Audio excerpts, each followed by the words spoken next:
चलिए दोस्तों अब शुरू करते हैं एक नया sum. The next one it is number 14.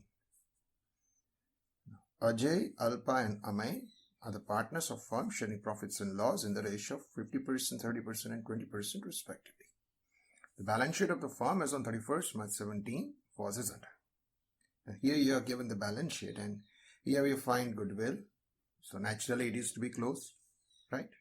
You are also given profit and loss account, so that will be also transferred to debit of partners capital account, or you can find here. Fine. Then you are given investment fluctuation fund, workman compensation reserve. Now this will be followed as per the adjustment. ठीक है, अगर कोई adjustment नहीं होगा तो ये दोनों चीजें डिस्ट्रीब्यूट हो जाएगी पूरी की पूरी, या फिर जितना एडजस्टमेंट होगा उसके बाद जो बचेगा वो होगा. Let's see. Now Ajay retires on 1/4/17 on the following terms. Claim of the workman compensation is accepted at 20,000. अब देखिए क्लेम की बात आ गई. अब वर्कमैन कंपेंसेशन रिजर्व हमारे पास था 30 का, ठीक है, और क्लेम जो है वो है 20 का. माने 10,000 बचेंगे जो कि डिस्ट्रीब्यूट हो सकते हैं. The market value of the investment is 45,000. Here you can see that it's 60. अब 60 का 45 हो गया, माने 15,000 कम हुआ, तो 15,000 कंपेंसेट हो गए इस इन्वेस्टमेंट फ्लक्चुएशन फंड से, क्योंकि इसका रोल यही है. Fund is created to absorb the changes in the market price. माने मार्केट प्राइस कम होती है तो वो ये एब्सॉर्ब कर लेगा. ठीक है, तो ये 20,000 का फंड है, उसमें से 15,000 हम यूटिलाइज करेंगे टू एब्सॉर्ब दिस चेंज, और बाकी के जो 5,000 बचेंगे वो पार्टनर में डिवाइड हो जाएंगे.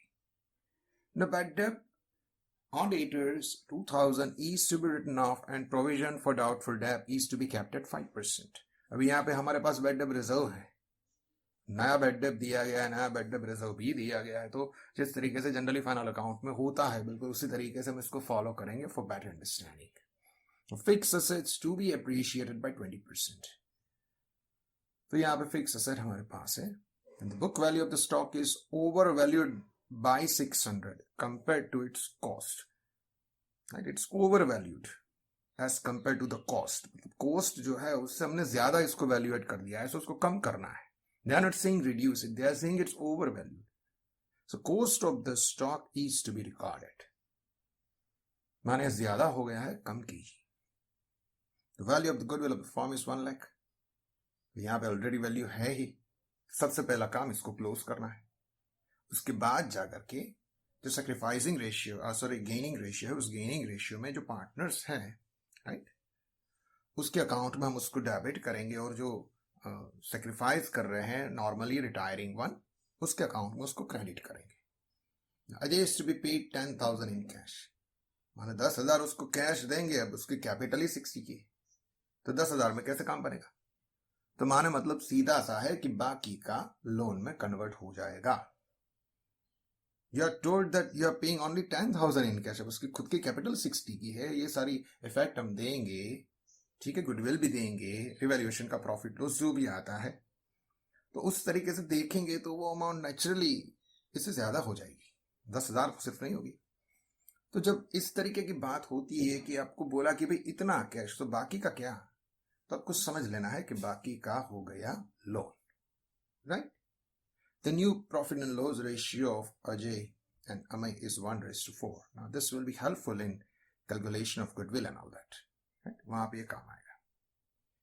Prepare evaluation account, capital account of the partners and the balance sheet after the retirement of Ajay.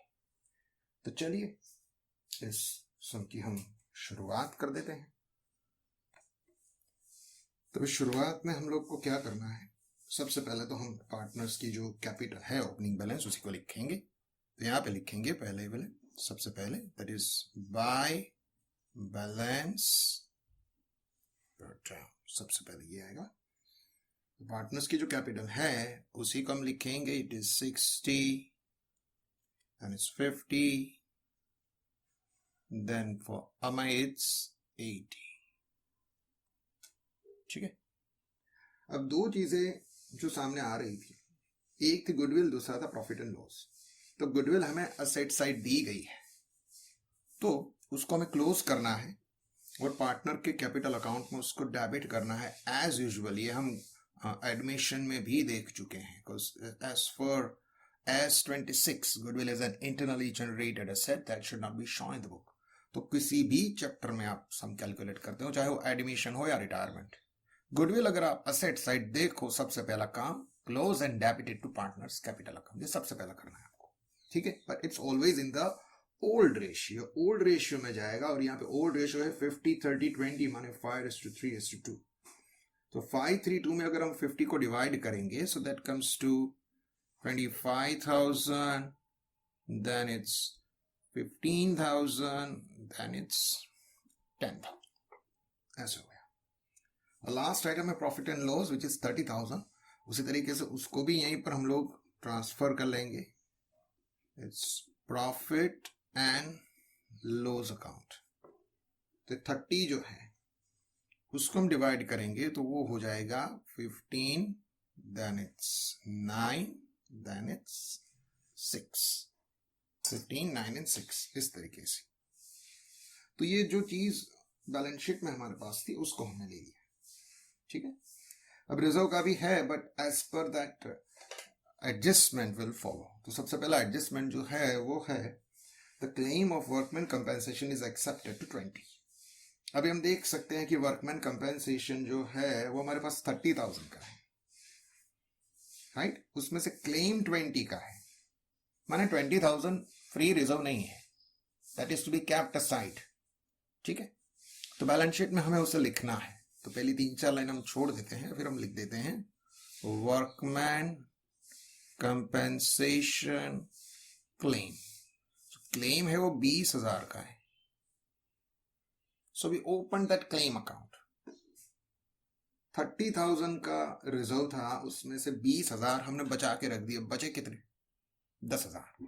Now that 10,000 is open reserve. वो पार्टनर में आप डिवाइड कर सकते हैं in the old ratio, which is 5, 3 and 2.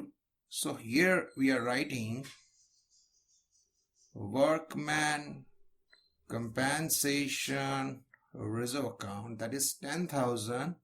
It's 5, 3, 2.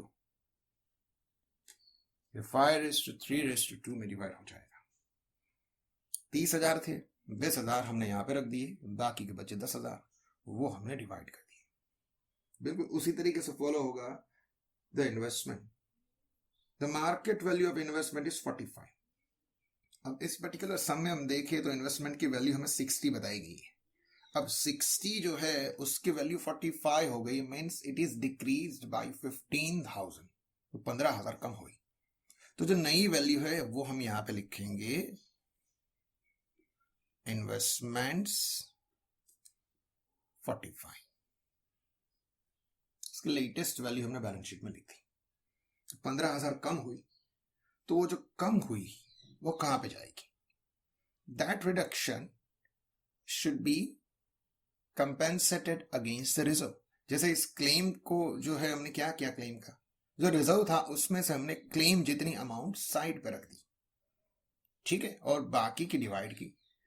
Same way investment fluctuation fund जो हमारे पास है, जो रिजर्व हमारे पास है, उसमें जितना कम होता है, राइट, इन्वेस्टमेंट की वैल्यू जितनी कम होती है उतनी उसमें से हम निकाल देते हैं, कम कर देते हैं, और बाकी की जो बचती है वो पार्टनर में डिवाइड करते हैं।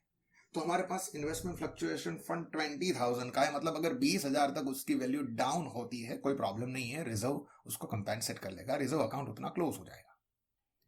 लेकिन उससे ज्यादा अगर कम होती है, माने 25,000 हुई सपोज, तो उतना हम रिवैल्यूएशन में डेबिट करेंगे, ठीक है।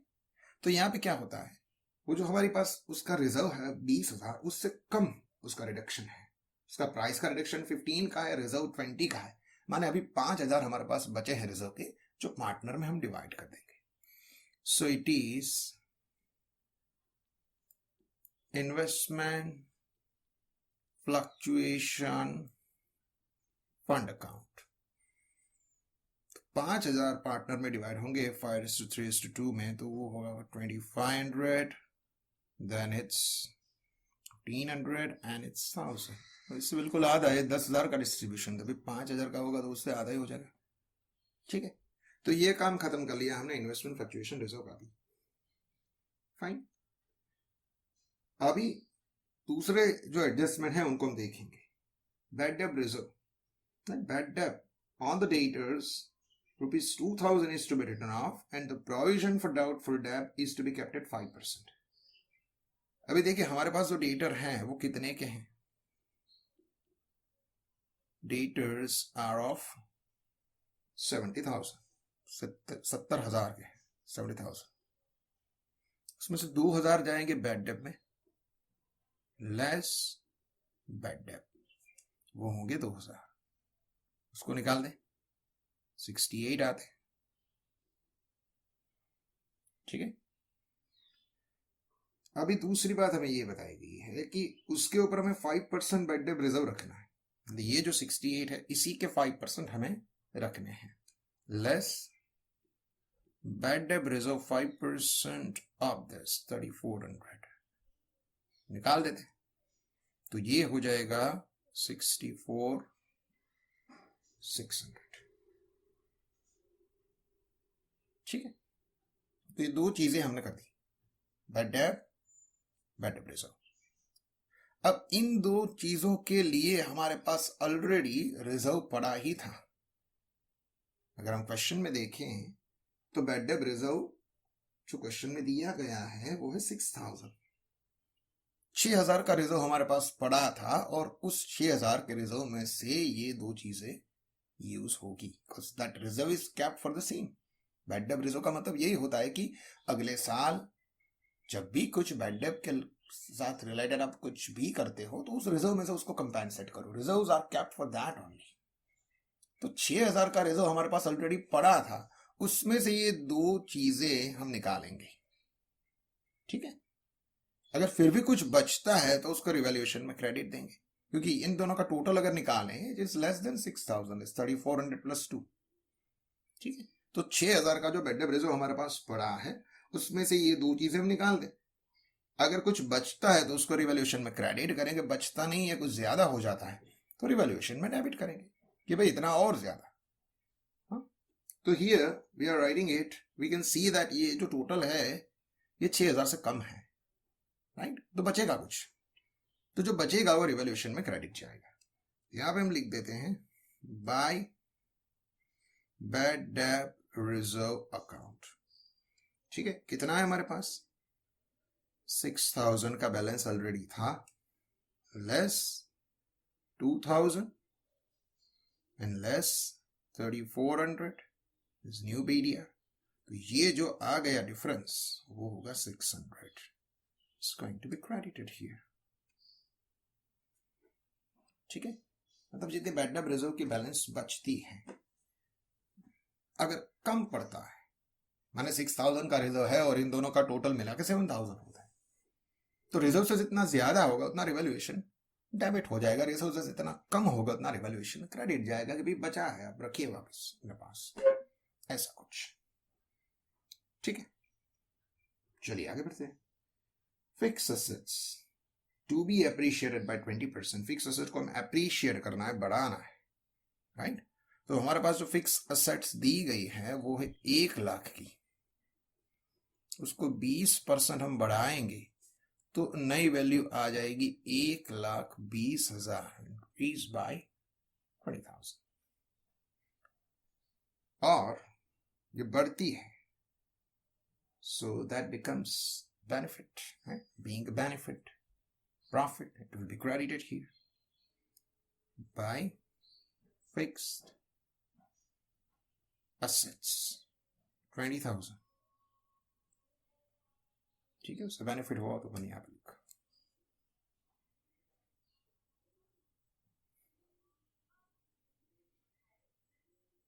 चलिए, the book value of the stock is overvalued by 600 compared to its cost।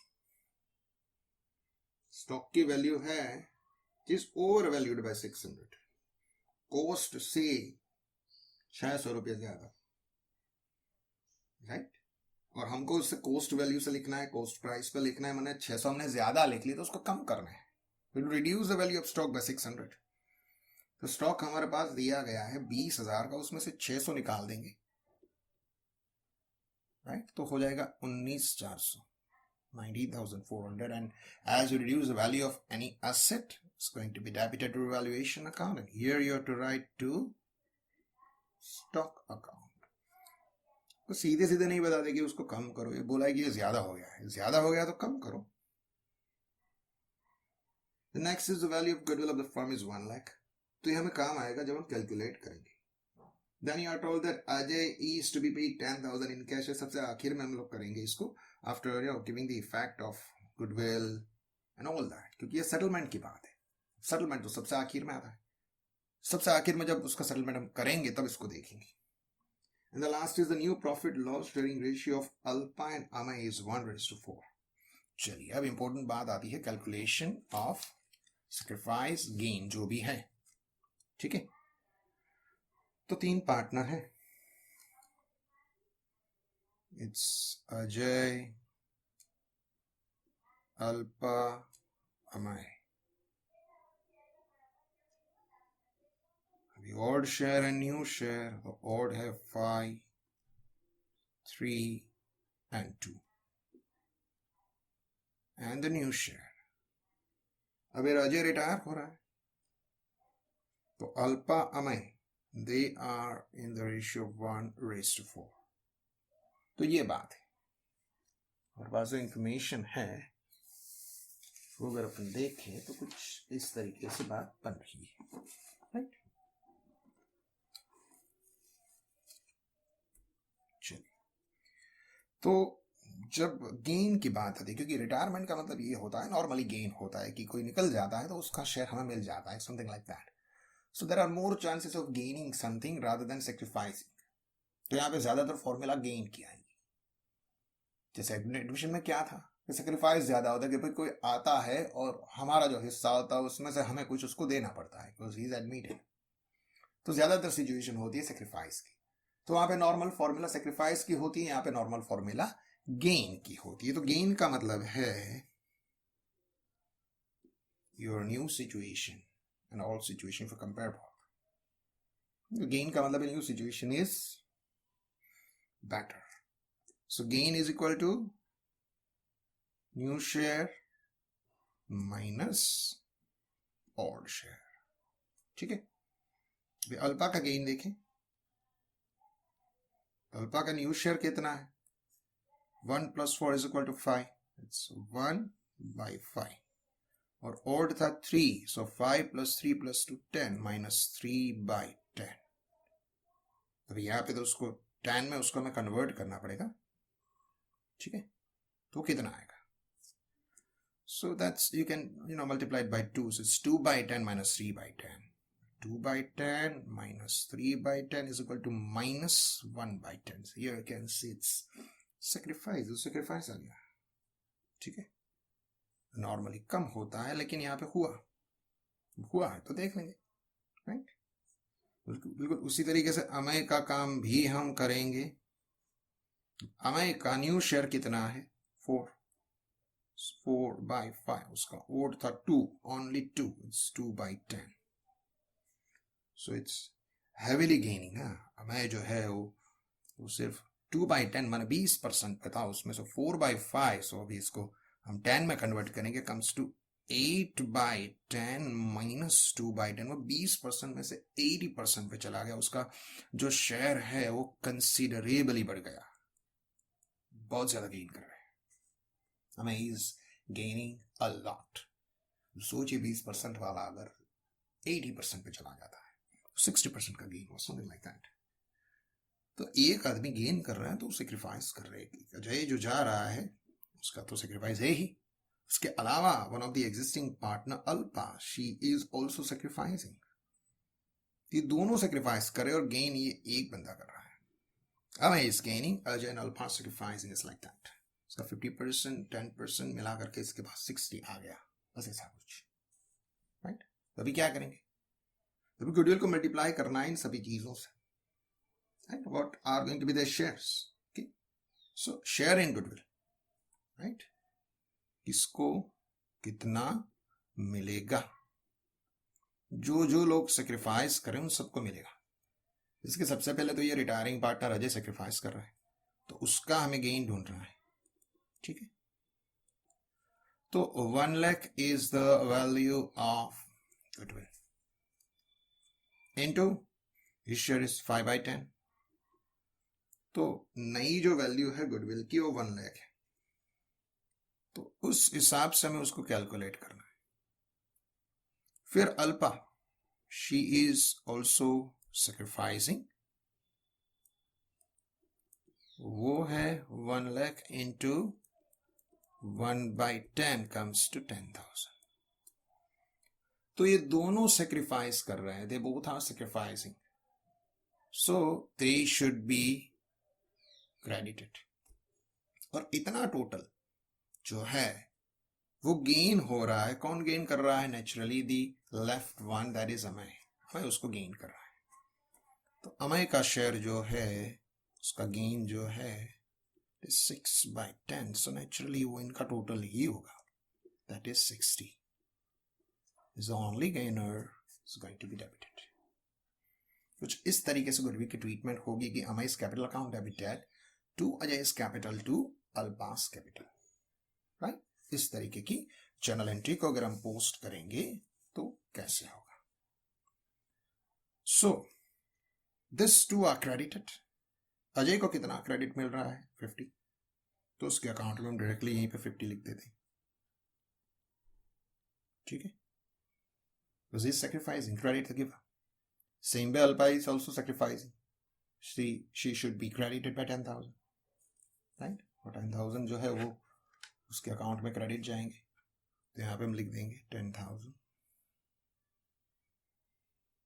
और ये इसको कौन भुग देगा? Will manage this, who has to give it, so naturally the gainer has to give, the gainer is the only one, that is Amay। तो यहाँ पे लिखेंगे हम Amay's capital account। It's nothing but the treatment of goodwill, right? और Amay gain कर रहा है तो उसके अकाउंट में 60 डेबिट जाएगा इन दोनों के नाम से, 50 इनको देने, 10,000 इसको देने। सो 50 10 जो जिन दोनों को हमको देने हैं वो अमय से वसूल करेंगे। सो अमय के अकाउंट में वो डेबिट जाएंगे 50 किसकी ट्रांसफर में फेवर, किसकी फेवर में जाएंगे? That is in the favour of Ajay. तो यहाँ पे हम लिखेंगे टू अजय's कैपिटल अकाउंट, तो अजय को देंगे, ठीक है। Be careful regarding the particular and amount column.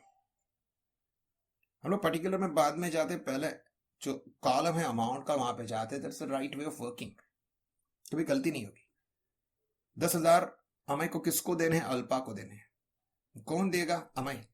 वहां से यहां जहां से कम होता है उसके कैपिटल में हम डेबिट करेंगे, तो डेबिट करते हैं तो उसके डेबिट साइड हम लिख ही लेते हैं। वो किसको देगा? Alpa, to Alpa's capital account, it's a gain for goodwill.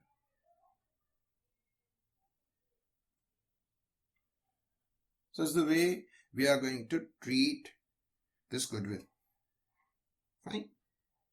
तो अभी हम आते हैं, आगे बढ़ते हैं रिवैल्यूएशन के रिजल्ट की ओर। रिवैल्यूएशन का जो भी रिजल्ट आता है पार्टनर में डिवाइड हो जाएगा, राइट, जो भी है। तो यहाँ पे दिख रहा है that you know credit is bigger, it's 20,600 and debit is comparatively smaller, it's just 600।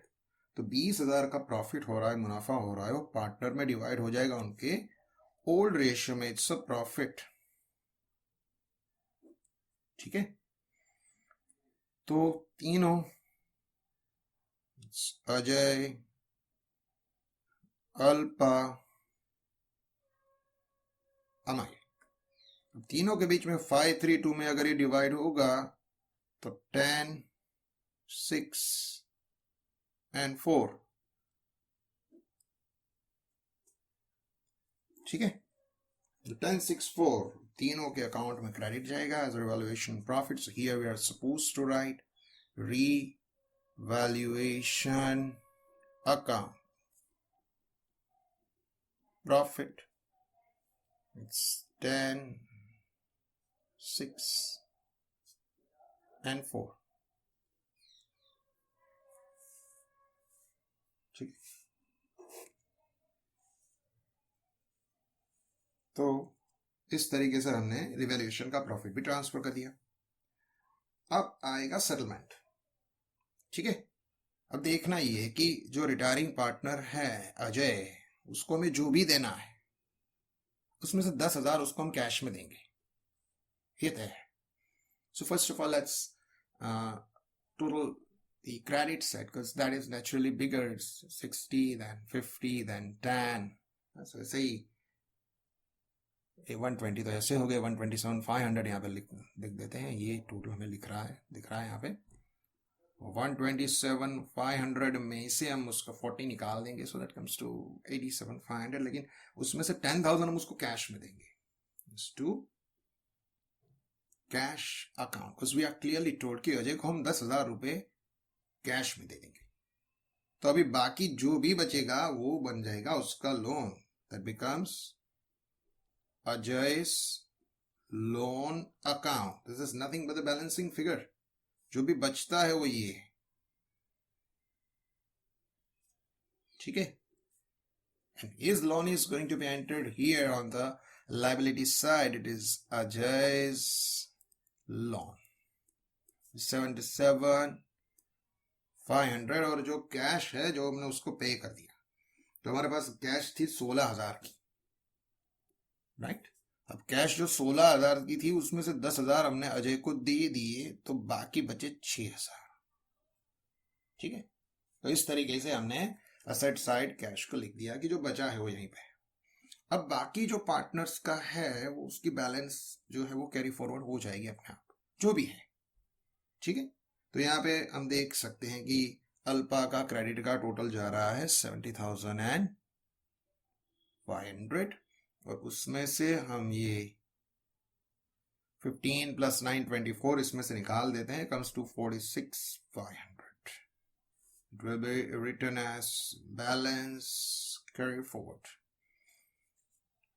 बिल्कुल उसी तरीके से it's 87, right, and from 87 we subtracted remaining, और उसका कैपिटल बहुत ही कम हो गया, दैट इज ओनली 11। हमें का कैपिटल जो 80,000 था उसमें से कम होकर के इतना पहुंच गया, क्योंकि उसने काफी सारा गेन किया। He gained a lot, so he has to sacrifice, is to give some amount for goodwill and all that. ठीक है, तो ये दोनों पार्टनर्स की नई कैपिटल आ गई, और उसको हम इन अ न्यू फर्म लिख देते हैं। तो एक है अल्पा, दूसरा है अमय।